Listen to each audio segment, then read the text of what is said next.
Welcome to the Learning Lounge.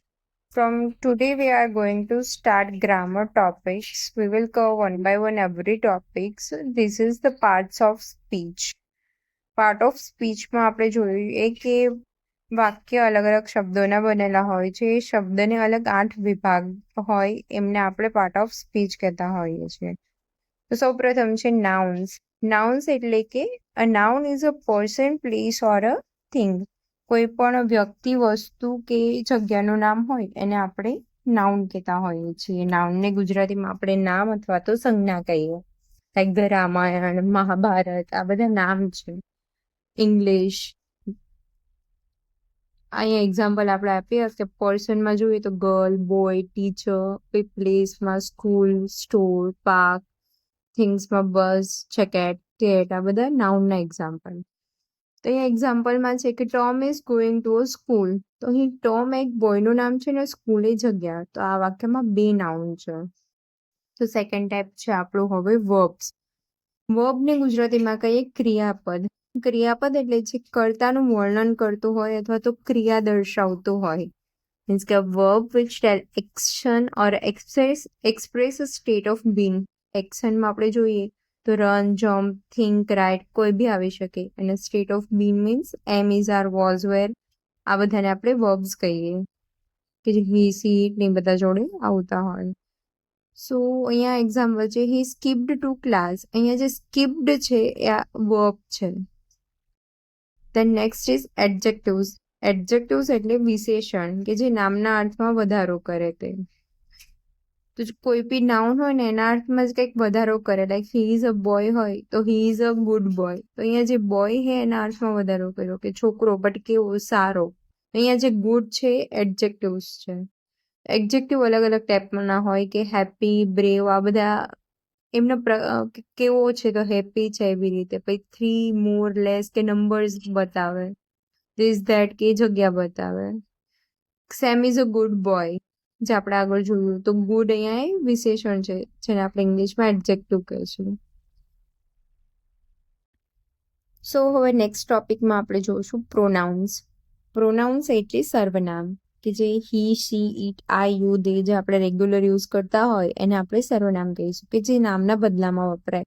આપણે એવું example લઈએ કે કોઈ ગર્લનું નામ હોય કે XYZ is a good girl. પછી એવું કેવું હોય કે આ સ્ટાન્ડર્ડમાં છે તો XYZ is a good girl, she is in this standard. તો અહીંયા જે બીજી વાર એનું નામ ના યુઝ કરવું હોય તો એની જગ્યાએ આપણે સર્વનામ યુઝ કરી શકીએ. અહીંયા are you having a fun. અહીંયા જે યુ છે એને આપણે સર્વનામ કહીશું. So next is ઇન્ટરજેક્શન. ઇન્ટરજેક્શન એટલે થશે ઉદ્ગારવાચક શબ્દ કે જે આશ્ચર્ય અથવા તો દુઃખની લાગણી વ્યક્ત કરે. જેવા કે ઓ, અલાસ, બ્રાવો, યે, નાઇસ, આ બધા જે વર્ડ્સ છે જે આપણે એક્સક્લેમેટરી સેન્ટેન્સ એમના પાછળ એક્સક્લેમેટરી માર્ક્સ લાગશે એટલે તમને આમ એમે વાક્યમાં આવશે ને તો ખબર પડી જ જશે કે આ ઇન્ટરજેક્શન છે. ઓકે, સો મેં થોડા એક્ઝામ્પલ આપેલા છે, તમે લોકો જોઈ લેજો. સો નેક્સ્ટ એક્ઝામ્પલ આનું જોઈએ તો ઓ it's you.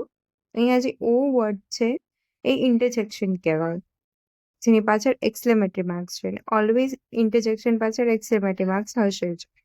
So next is એડવર્બ્સ. એડવર્બ્સ શું કરે તો કે વિશેષણ, ક્રિયાપદ કે અન્ય ક્રિયા વિશેષણ અર્થમાં વધારા કરવાનું કામ કરે.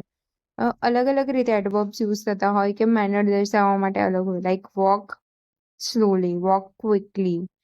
પછી ટાઈમ દર્શાવવા માટે હોય કે બિફોર, નાઉ, લેટર, આ બધા છે. પ્લેસ માટે કે it is about there, or it is about the house, it is below the water, એવી રીતે. કોઈ ફ્રીક્વન્સી દર્શાવવા માટે બી અલગ થતા હોય. અહીંયા આપણે એક્ઝામ્પલમાં છે શી રાઇટ્સ નીટલી. તો એ લખે છે બટ કઈ રીતે નીટલી, તો આ જે નીટલી છે એ ક્રિયા વિશેષણ થયું. So next is a conjunction. Conjunction એટલે સંયોજક થાય છે, બે વાક્યને જોડવાનું કામ કરે.